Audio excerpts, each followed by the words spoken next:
Hi, everyone. Welcome, and thank you for joining NOFA New Hampshire, Seacoast New Hampshire Permaculture, Stonewall Farm, and North Shore Permaculture Collaborative for a panel discussion on the documentary film Kiss the Ground. We're looking forward to discussing the film with you, but before we get started, I'd like to quickly go over tonight's format. I'm Nikki Kolb, NOFA New Hampshire's Operations Manager, and Amy Antonucci of Seacoast New Hampshire Permaculture and I will be co-moderating this program. Amy will be introducing our panelists shortly, followed by some prepared questions, and after that, we'll turn the floor over to you.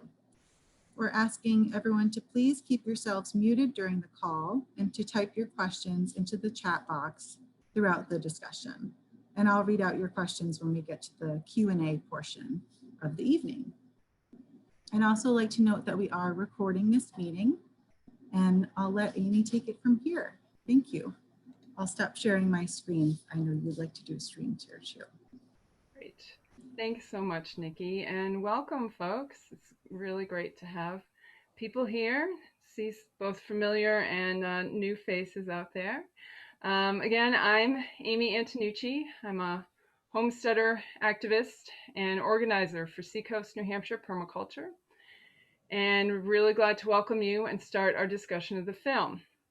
First, though, I'd like to take a moment to deepen our understanding of the land that many of us, I know folks are from kind of afar, but many of us here are living on. With this Indigenous land acknowledgement, which is coming at you soon, from Indigenous New Hampshire. We just want to take a minute to note that we come to you from the homelands of the Abenaki people who have an ongoing cultural and spiritual connection to this area. We acknowledge the land and the people who have stewarded it so beautifully through so many generations. And I will, in a few minutes, put a link into the chat. We want to thank the Indigenous New Hampshire group for the graphic and the great work that they are actively doing now, and invite you to support and join them. And I'll get you that indigenousnh.org link in the chat too.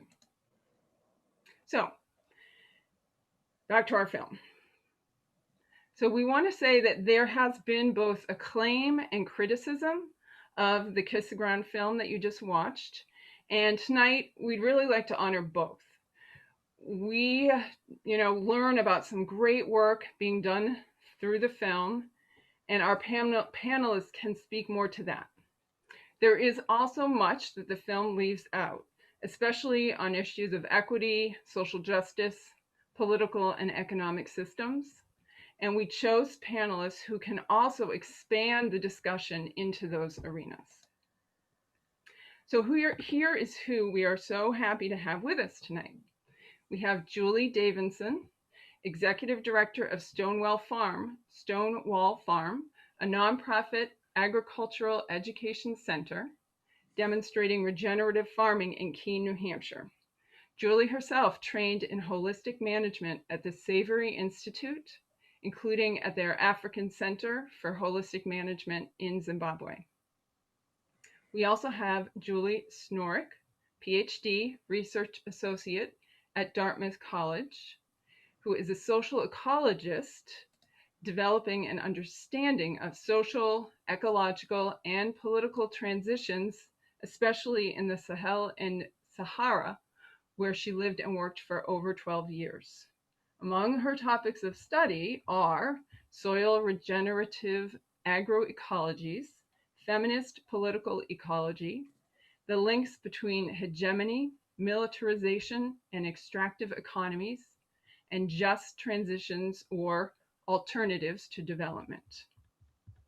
Rob Warner, we're so happy to have with us, is the New Hampshire State Director of the League of Conservation Voters, a national advocacy organization that works to turn environmental values into national, state, and local priorities. And we welcome the Ramblin' Farmers, Logan and Cheesy, and Banjo's with them tonight too. They are a team of freelance farmhands with a passion for soil, ecological farming, and local food systems.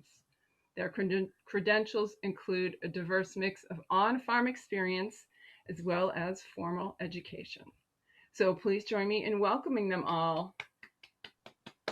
Yeah, I like seeing us clap. See, we're really here.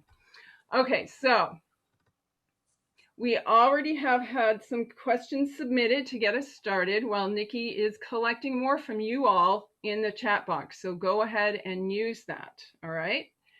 But first off, here is a question that we have. How do we honor Black, Indigenous, and people of color, not just in the US, but across the globe in the regenerative movement? And Julie Snorik is going to unmute herself and speak to us about this. Go ahead, Julie. Hi, everyone. Thank you so much for being here tonight. It's such a great thing to be thinking about this film, which I really adored. And there are a lot of good points in it. There also were some critique about the people who were engaged in the film, and that Black, Indigenous, and people of color were not as engaged in the Kiss the Ground film, which has something that there's an article that was recently published that talks about that issue. And in my own work, one thing that I have really recognized, I work a lot on climate change. And as this issue of climate change is something that the film is really trying to address, the reason why we need to be thinking about it in an intersectional way, and intersectionality is really understanding that people who are from different backgrounds, different abilities, et cetera, face different constraints than those who are in a more dominant group. And thus we have to think about the needs of many different people when we're trying to address these types of global problems. So this idea that we're all thinking about, even as we're here in this Zoom room, which is we're all in this pandemic together, and that always is so evident to me when I look out at people who are also in a Zoom room, and this idea that we're really all in it together. And so the way that we go about addressing climate change is the same. And so I just like to think about the ways in which Indigenous people, Black communities have very often in this country been at the forefront and at the front lines of many environmental injustices. And so Black communities, for instance, I grew up outside of Chicago, and I went to school in an area not far from East St. Louis, where people are just, really dealing with a lot of health issues because of the refineries that are there. And so how we're regenerating the soil, and the places that get the regenerated soil, and those who have access to farmland versus those that don't. These types of issues, we need to recognize the challenges that people are facing when getting access to those things. And we need to look around at all of us and see just the people who maybe are engaged with having the ability to purchase food that's regenerative from farms like Stonewall Farm are maybe those who are more privileged. And what does that mean? What can we do? How can we come up with other ways to maybe think differently about that problem?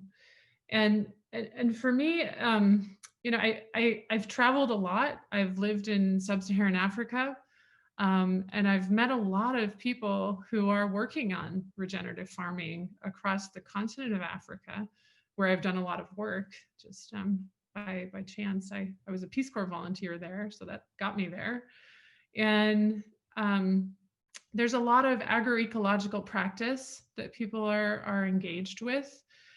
And then there's also a very strong push towards having more modern agricultural systems. And when I say modern, I mean this industrial approach. So all across the world, this effort to move towards a capitalist model that is very extractive is really pulling away from the systems that that farmers are used to, that farmers have been practicing for many years. And so in the communities in sub-Saharan Africa where I worked, many people are engaged with regenerative farming practices, but they believe that those systems are wrong. And the reason that they believe that is because they've been told that if the body is ill, you give it the medicine. And if you don't have the medicine, you purchase the medicine. And if you don't have the money, you better get money or you're not going to get well. And all of this is an example to say that our system that says we need to inoculate something and fix it is not always the way forward. We need to recognize that indigenous systems, indigenous ways of thinking are something that can teach us. And I think Kiss the Ground really helps us to think about that without giving the recognition in where that knowledge comes from. That regenerative farming is really a system that indigenous people have practiced for a long time in this country, that isn't new, that isn't something that was developed recently. I'm going to stop there and pause. Thank you. And Nikki, you wanted to follow up with that? Yes, thank you, Julie. I think that was really helpful and added to answering a lot of the criticisms that did come about for this film. I see that in the chat, Danae has actually posted the Civil Eats article that I think Julie was referencing and that I would like to reference as well. This came out in early January, and this is a very comprehensive article that we definitely recommend people read if you would like to learn more about equity in regenerative farming and how to move that forward. But the co-founder and executive director of the nonprofit Kiss the Ground, Ryan Engelhardt, was interviewed by Civil Eats in that article. He also was a producer of the documentary, and he told Civil Eats that the criticism he received from BIPOC advocates was a wake-up call, and acknowledged that the film, which took 7 years to produce, missed the mark when it comes to the representation of diverse voices and the recognition of indigenous agricultural experience. Black and brown experts are visible for just a few minutes in the documentary, and indigenous people's contributions were not recognized. So he did say, we could have done better. We should have acknowledged that regenerative agriculture sits on the shoulders of many cultures who lived more in connection with the earth and understood its rhythms, including the people of this country before it was colonized. And Kiss the Ground is taking some steps forward. They're taking some actions to try to rectify this. They've diversified their leadership and board, added new BIPOC members, promoted an indigenous staff member to a leadership role. They've set up listening sessions with the BIPOC community and other actions to try to move this forward. So they are aware, and as I mentioned, that article is really helpful and thorough if people want to dive in more. Thank you, Nikki. Okay, we have another question here. What are the barriers to implementing regenerative agriculture? And Rob Warner is going to start off answering that. You ready, Rob? Remember to unmute. I am. Thanks, Amy, and thanks everyone for being here, and thanks for inviting me onto this panel. There's a lot to go into answering that question, but I was thinking that there's so much that's cultural about it, about the answer to this question. I think we all have had, actually certain of us of a particular age anyway, we were brought up in this culture of better living through chemicals. And, that was a technological advance that was supposedly going to make our lives better in all respects. And in some ways, I suppose it has, but I think we are really grappling with the other side of it now, certainly with all the work that we're doing around trying to mitigate the chemical environment in which we all live, and we do all live in it. PFOA, PFOS, all those kinds of things. You know, one was interesting as an aside is that we all have these trace chemicals in us. There was a film that talked about how archival blood was taken from World War II soldiers and analyzed. And what was fascinating to me about that was that none of the trace chemicals that we all unfortunately have were ever found in that blood, because it was before the 50s when all this really started coming to the fore in terms of this cultural aspect of better living through chemicals. So that really makes me stop, and I think makes a lot of us stop in terms of what that represents.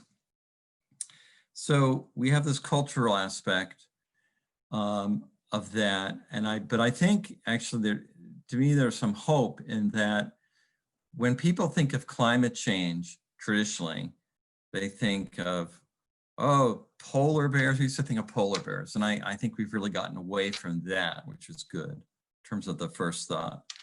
And part of it is because people are really starting to see the impacts of climate change around them. So I think that a barrier has been a misunderstanding or not an appreciation of the impact or the role of agriculture, and also this sort of cultural aspect of bigger is better. The new technology will always make our life easier without necessarily the negative aspects. And we're finding out that's not always true. I think one of the things that I liked about the film is sort of this aspect of, well, you know, culturally, we're getting back to basics a bit. You know, this stuff has worked. These methods have worked for thousands of years, but it's really only been over the last 60, 70 years that this, you know, really big agricultural aspect of farming has come to the fore. And certainly there's money. You know, the government, in terms of subsidization, you know, we see subsidization in fossil fuels. We see subsidization for agriculture. To be fair, we see subsidization for renewable energy sources as well. But I think that, you know, the way that the incentives are set up in agriculture, again, in terms of this bigger is better model, this techno model, warps how we look at it and what our opportunities are in terms of having agriculture be a place and a method to help save our climate, to not put atmosphere into the carbon into the atmosphere, but actually to take it out. And that's essential, as we know, for the drawdown to occur, which is what we need. I also think a barrier is political in terms of leadership, and political leaders not really appreciating the role of agriculture in terms of climate. Even those who are very supportive of clean energy deployment and sort of get it. But I do think that in recent years, through a lot of education, groups like NOFA, and just more and more people, political leaders in society, learning about the benefits of agriculture and climate, and how it can be a real aid, an important aid, and an essential aid to what we need to do in terms of combating the climate crisis, along with all the other things we need to do. So it's very multifaceted, but that's part of, I think, the explanation of barriers, or at least some part of it. Thank you, Rob. That's great. Julie Davidson, did you want to add to that, or should the next question is going to you? So remember to unmute. You can move to the next question. Okay. Well, I know this one is going to be for you, and if you want to kind of add in, you know, answer for both. And this builds on it. Our current food system paradigm and business model assumes bigger is better. So how does scale impact adoption of regenerative ag? And is there an actual role or advantage that smaller farms have in becoming more regenerative? So Julie, go for it. Yes, and so scale plays a big role in adoption of regenerative agriculture. Larger farms have different challenges and systems that they have to transition than smaller farms do. And I think smaller farms are more adept at making change. They can be more agile in adapting and responding their systems. And I also think that small farms are often underestimated in the role of feeding the world. Currently, it is mostly small farms that can and do feed the world. And I think we can grow the number of small farms that we have in our communities to, help address issues of food security, also reducing our carbon footprint. We import most of our food from across the country right now. Here in New Hampshire, I think the current figures are we only grow 5% of our food here. In the New England Food Solutions Forum last September, shared a startling figure that New Hampshire farmers lost $8 million feeding us, yet we imported several billion in food. And so we have a problem there, and it relates to all of the things that both Julie and Rob spoke about earlier. It's a culture issue, it's an economic issue.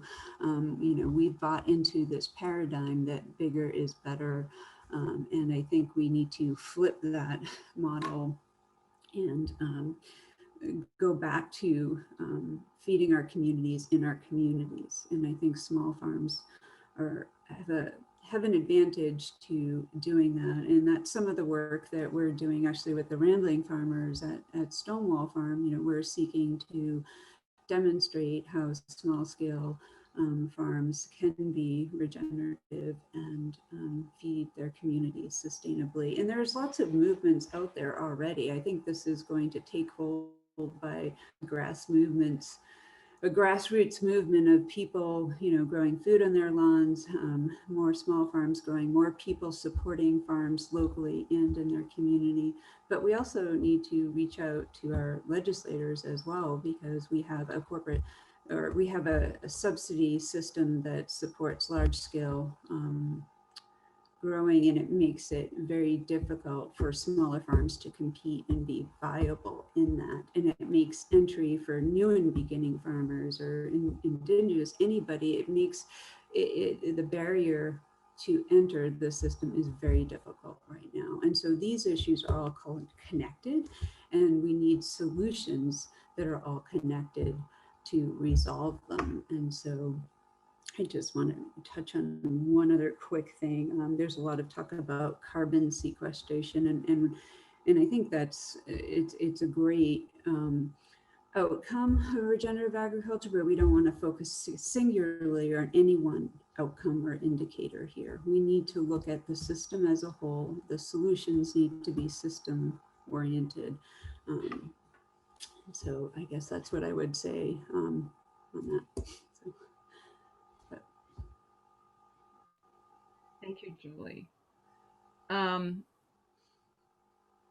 Nikki, do you have a question to jump into, or should I ask this one for Logan and Cheesy? Where are you? Hopefully you're looking at the chat and can tell us what should happen next. Yes. Yeah, I do have questions that I'm taking in, but I know that the first question was one that Logan and Cheesy wanted to answer also. So I think you could ask one to them, and then maybe we can try to alternate so that we hear the different voices of our panelists. Got it. So I think this is one that a lot of people wonder about. A major difference between organic and regenerative practices, well, there are two. One is over tillage, which tillage is not generally used in regenerative farming. The other issue is synthetic chemicals, which is not allowed in organic farming. What are your thoughts on these issues, this difference, and are there other significant differences that you see between organic and regenerative? Go ahead, Logan and Cheesy. Awesome. Thank you so much. We're super glad to be here.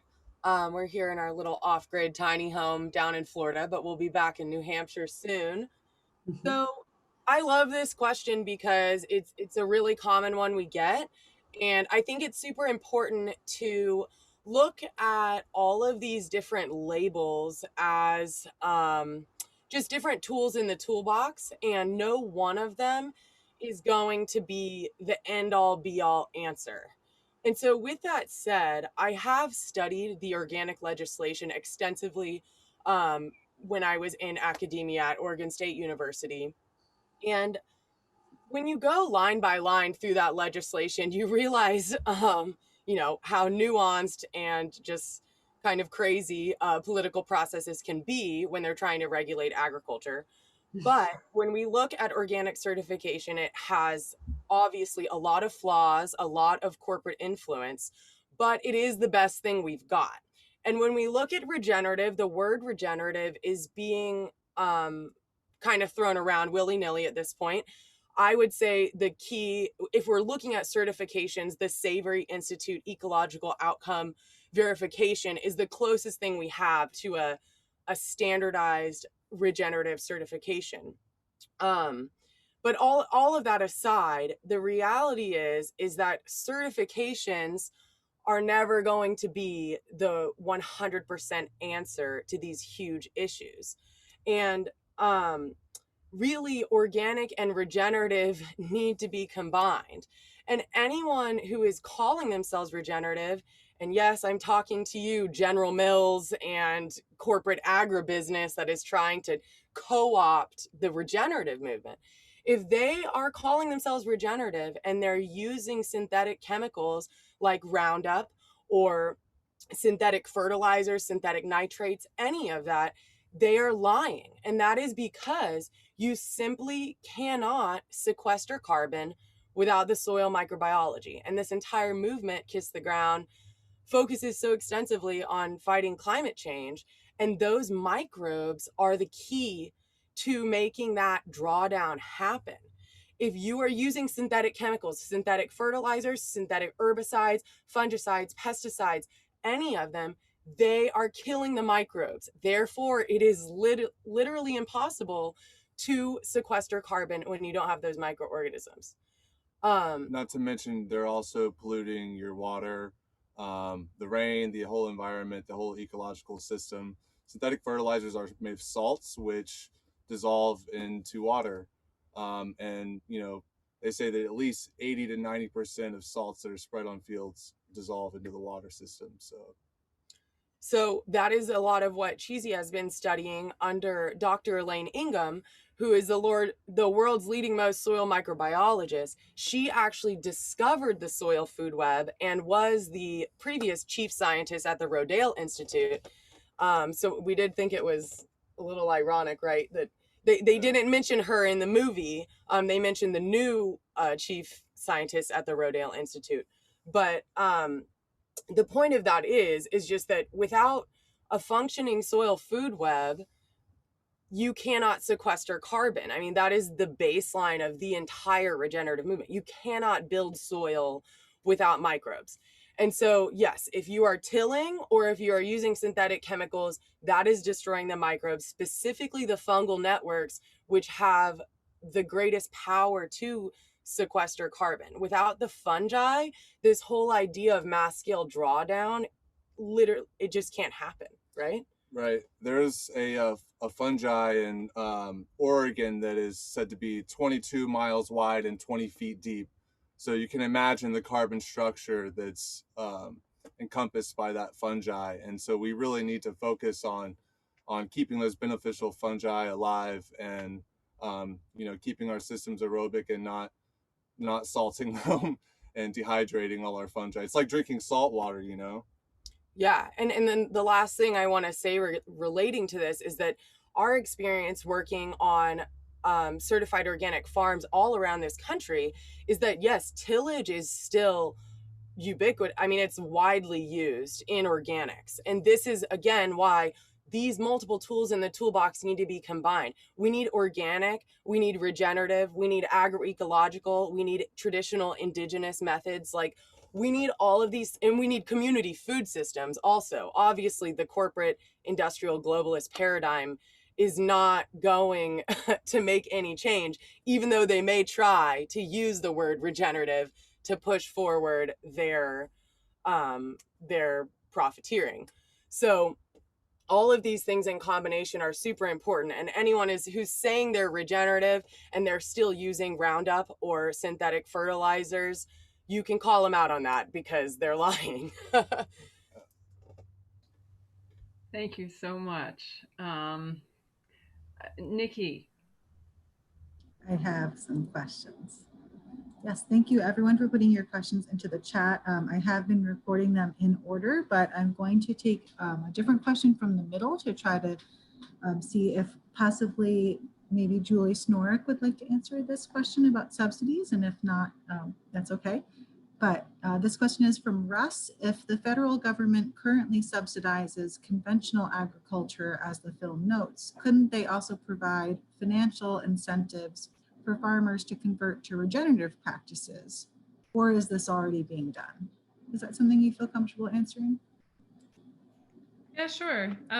Well, I think subsidies is definitely a part of the problem that creates our system, our political system, that entrenches our political system, so that because the subsidies are supporting those who hold the largest amount of land. So I'm kind of going to pivot a little bit and talk a little bit about insurance programs, which I know throughout the world right now, as we're dealing with climate change issues in many different countries, and fire in our own country, and drought in other places, and flood in other places, that insurance companies are becoming kind of the way to support rebuilding after those events occur. And so in relation to how you prepare your ground, how you prepare your soil in a way that's going to hold more water, have, just all in all be more resilient, especially when there's flood, means that your insurance scheme will be less expensive, et cetera. So to me, I think that one way to start to fund the regenerative movement across the country is to point out that we're creating a sponge by doing regenerative practices wherever they are. And that sponge is going to hold water, which will be fire prevention, which will be flood prevention, which will be drought prevention. And so all of the resilience that we hope to build to these events that are occurring more frequently around the world and in the United States can come through insurance schemes by even providing advances to those who are able to transition towards some kind of regenerative system that would thus mean that they wouldn't need some kind of payout in light of a crisis. Does that make sense? So in my mind, the subsidies are kind of like the life support system, and the insurance system is more kind of like the aerobics lesson. You want to go running every day, and you want to eat the right foods, and you want to prepare your body, where instead of just saying, okay, I'll take the pill and get this advance. So others may have other opinions, but that's kind of my view on it. Does anyone else want to, Rob, or I can't remember if you had a... Sure, I'll jump in. I mean, financial incentives, we are a capitalist economy, and we will be remaining one with adjustments. I mean, that's been our history, going back and forth in terms of, sometimes when there's overreach of the private sector, it gets pulled back and so forth. But you can't, the power of the market, the power of money, the power of incentives really can tell a tale. And, we need to change those incentives. We have to convince our political leaders and our political culture and our overall culture, that there's a better way, and it's not going to result in anything that you're going to lose. You're going to gain. You're going to gain in health. You're going to gain in stronger communities. You're going to gain in social capital. You're going to gain, frankly, in more control of your own life and destiny if you have access to local foods. And this goes for what we were talking about in the top as well. We have to make decisions purposefully to invest in communities that have been disadvantaged. You know, race is something that is all through our society in just everything, and all policies, not only climate change, but everything. You know, we're suffering, you know, from a 400-year history of disenfranchisement, of caste. It's a book I just finished. I'd highly recommend it. And we can't lose sight of that in terms of how we recast and convince our political leaders to make different choices, create different incentives than has been the historic ones over the last 50, 60 years in terms of, again, bigger is better. And that has not worked out to the benefit of many people. We have to recognize that. Thanks. Nikki, do you have another? Yes, thank you. We have lots of questions here. I'm going to take another one that I'm hoping that Julie Davidson might be able to answer. So this is a question from Karen, who said that she recently read an article that made her more aware that the messaging around regenerative agriculture must continue to make the water cycle a prominent part of public education on the benefits of improving soil health, even beyond carbon sequestration. And I know, Julie, a lot of the work that you've been doing at Stonewall does integrate water as well.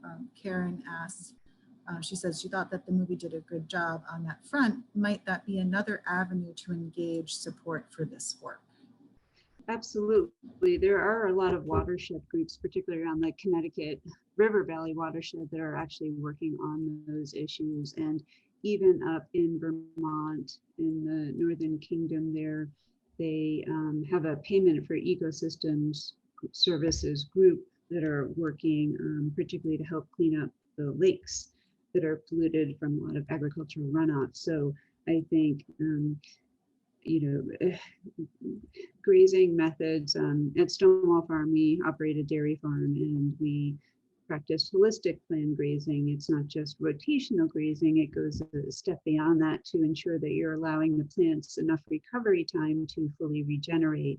And when you're doing that and you're not spraying chemicals on your fields or that sort of thing, you have a healthy microbiome that, as Julie was talking about earlier, acts as a sponge. And it's also going to act as a filter, and so it will absorb anything, even just runoff from erosion and the heavy rainfalls that we're having. We can keep our water quality in our systems clean. We have a brook that runs right by one of our pastures at the farm, so that's really important that we make sure that we don't have runoff or any excess nutrients. And so I think the water systems are an important outcome of well-managed land. When you're managing for soil health, you are going to impact water quality directly. And the work that we've done with the Savory Institute, we're really managing for ecosystem processes there. And one of them is the water cycle, along with the mineral cycle, the nutrient cycle. You're managing photosynthesis and community dynamics. So what we're trying to achieve is not one singular outcome, but creating healthy ecosystems. And so again, looking at the whole of what we manage in the natural systems and not trying to fight against them, but work with them. So, and every farm has unique needs and different circumstances. So as Logan and Cheesy were saying, picking the right tool from your toolbox to get the results you need are important. And so I think it's important that we aren't criticizing farmers, but helping them to make those choices. And our current subsidy system does not do that. And so I want to put in a plug for the policy work that NOFA does, and that myself and Stonewall Farm are involved in right now. We are looking for people to help us with policy. And there's a lot going on both nationally as well as in the state of New Hampshire. And so all of you can play an active role in helping to influence policy. So if you would like to get involved, contact Nikki. And Julie Snork and I were on another call today with the Northeast Healthy Soil partnership that's also working, across the entire Northeast to support agricultural systems and policies that will help further the adoption of these practices. So it's good stuff, it's fun stuff. I hope you all get involved. Great, thank you, Julie. Nikki, go ahead. Thank you. So I'm going to ask a question for Logan and Cheesy now that came from Brown. Trying to diversify also the questions in the audience to answer as many questions from different folks as possible.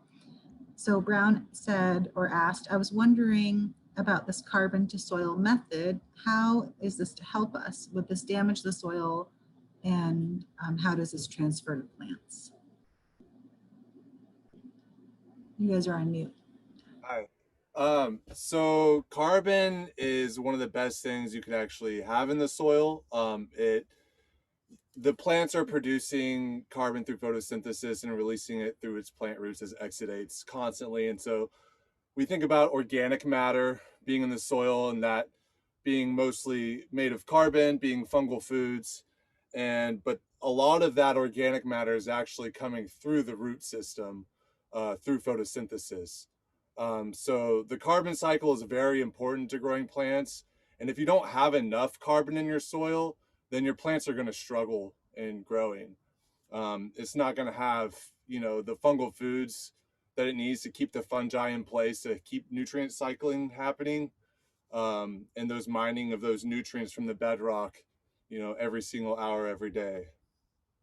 Yeah, totally. And so when you're thinking of carbon drawdown, I think the movie did a great way of explaining it. They had like the little bubbles of carbon like going up and down, which was a nice visualization, because really the plants are kind of the medium through which that is getting into the soil, because the microorganisms can't necessarily sequester that carbon on their own. They all need each other, just like Julie was emphasizing, like the importance of this integrated ecosystem. We can't just look at one outcome.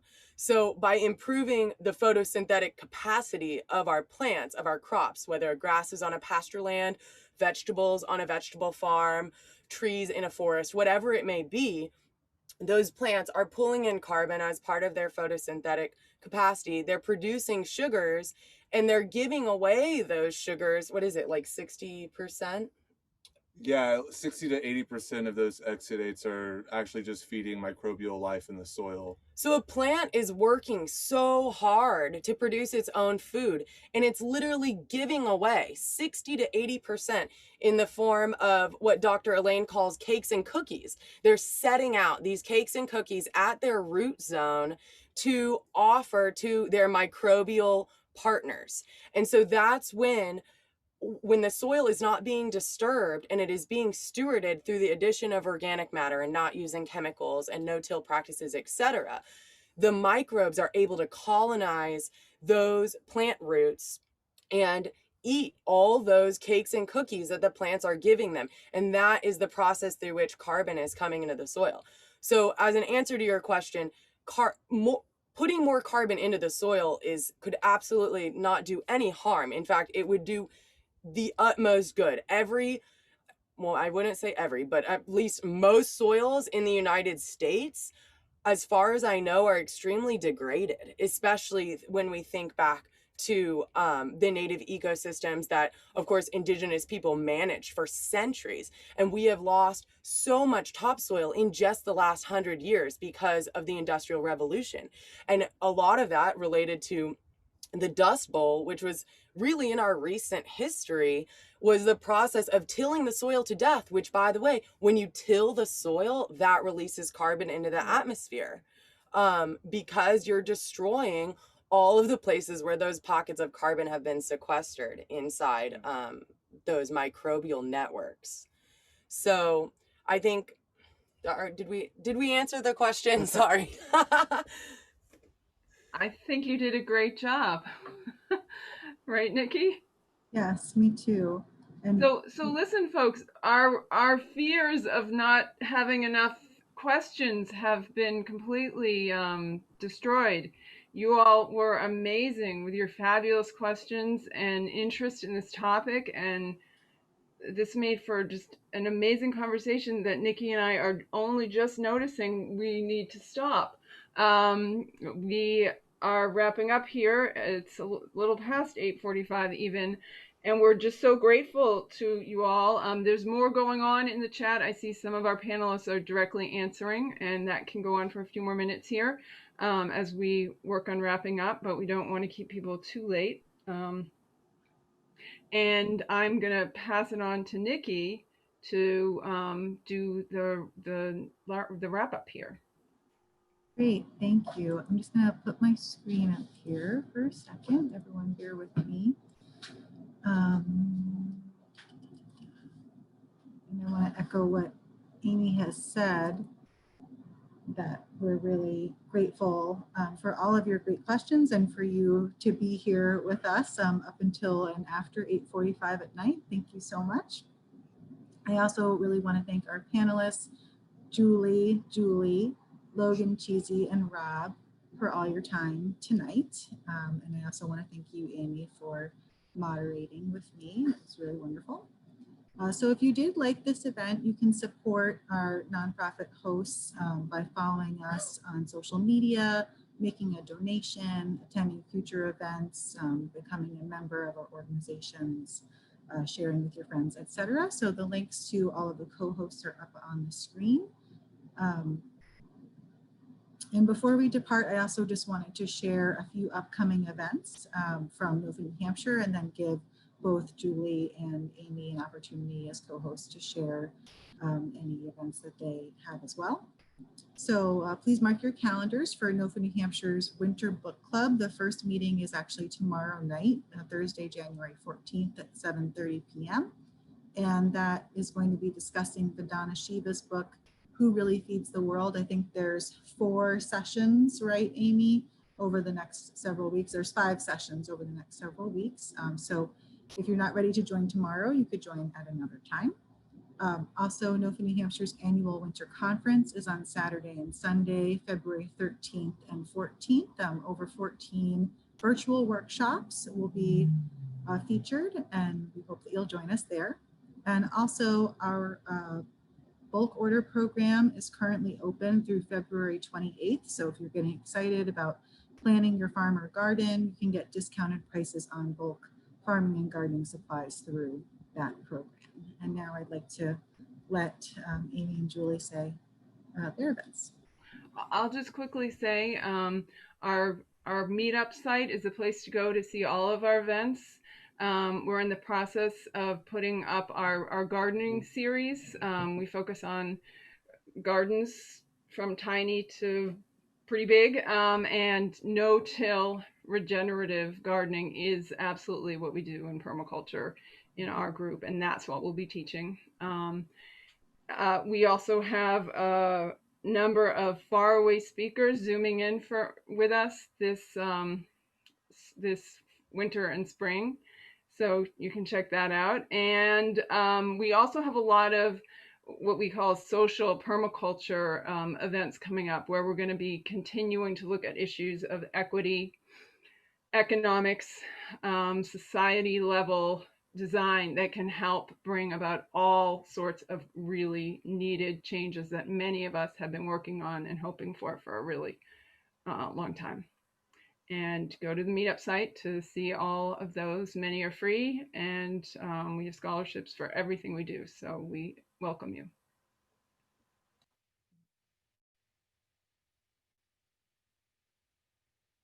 Julie?